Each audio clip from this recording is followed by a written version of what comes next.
and here in Israel. As you can see, I'm here on the Mount of Olives, and I'm looking for cracks that you can see actually here in the flooring. If you look at the road over here, you can see that there's cracks that are starting to crack on. The Mount of Olives has always carried a sense of mystery, importance, and prophecy. Rising just to the east of Jerusalem, this mountain looks directly across to the Temple Mount, separated only by the Kidron Valley.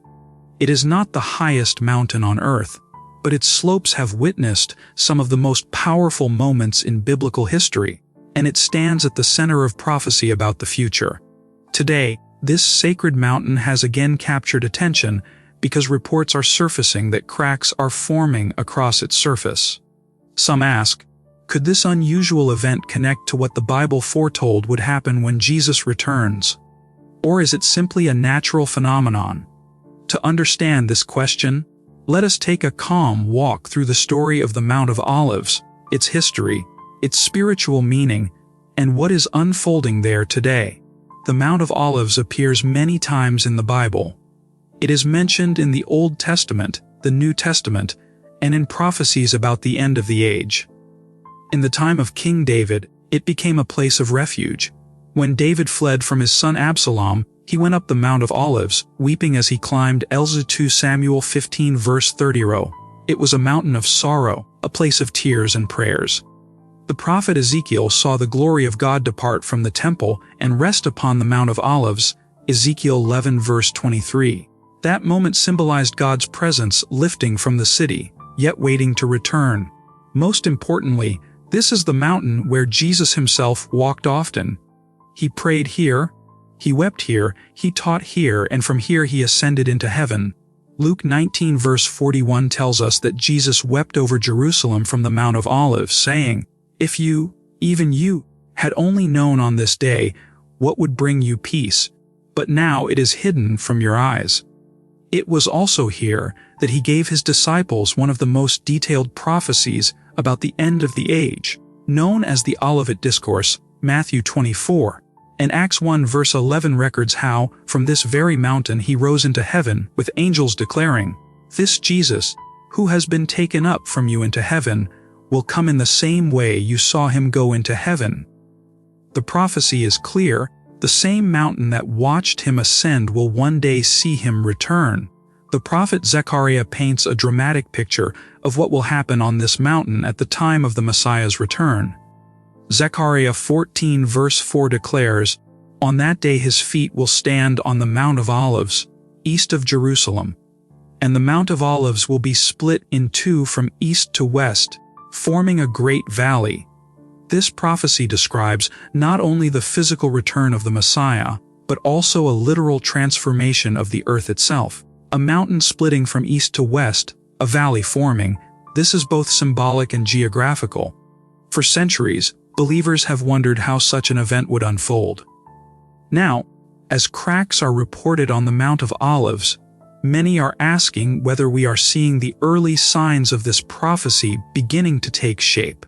The Mount of Olives is not only significant to Christians. For Jewish people, it has long been a sacred burial site. Thousands of graves cover its slopes, some stretching back centuries.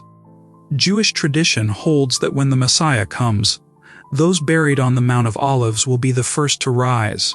Families throughout history have sought to be laid to rest there, longing for the hope of resurrection.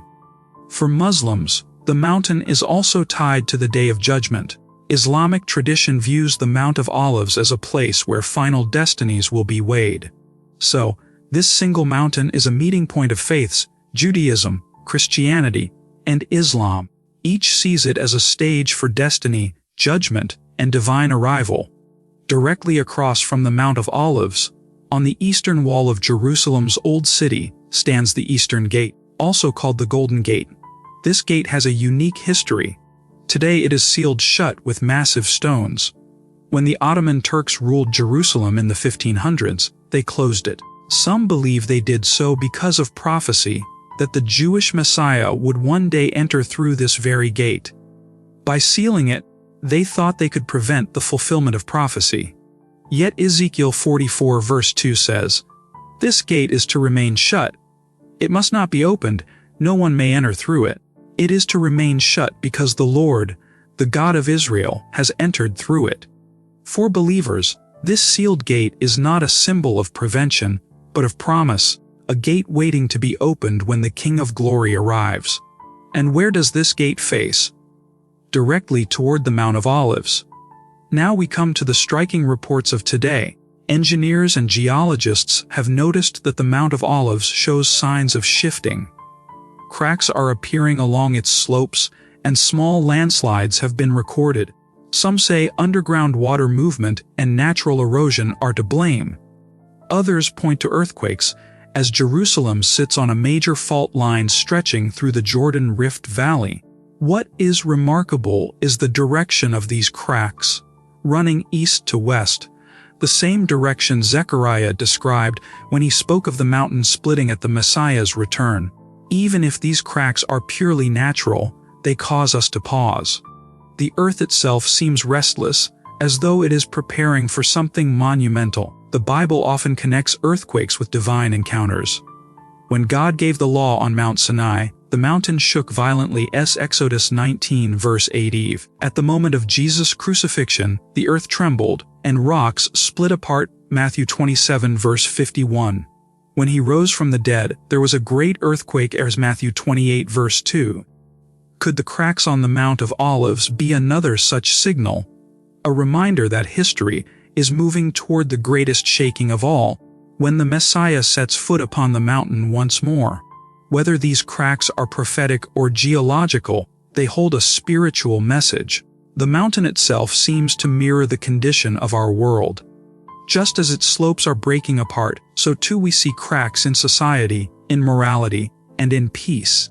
But the Bible reminds us, we are receiving a kingdom that cannot be shaken. See Hebrews 12 verse 28.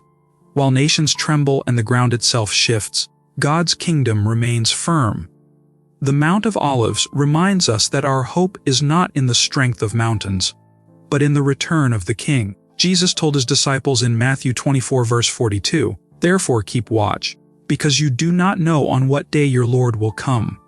No one can say with certainty when prophecy will be fulfilled. We cannot set dates or point to a single crack and say, "This is it."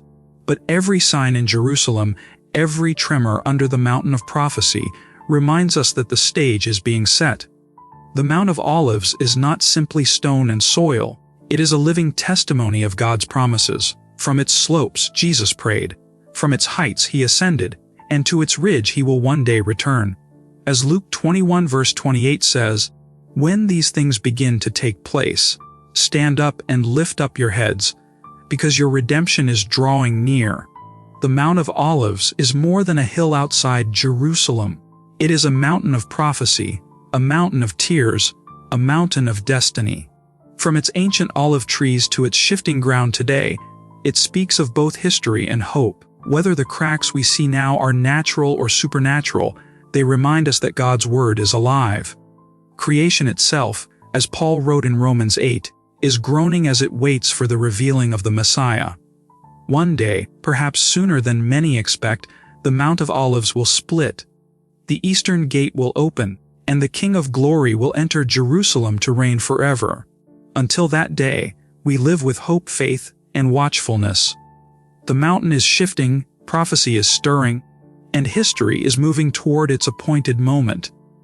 Thank you for joining this journey through history, prophecy, and the living hope found on the Mount of Olives.